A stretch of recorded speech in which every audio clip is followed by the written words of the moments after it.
How to sign in Netflix. Hey everyone, welcome back to our channel. In this video I will guide you on how you can sign into Netflix, so make sure to watch the video till the end.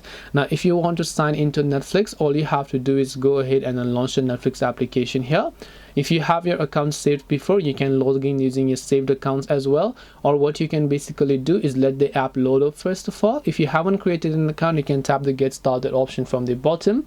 If you have already created an account, you can tap the login option from the top right.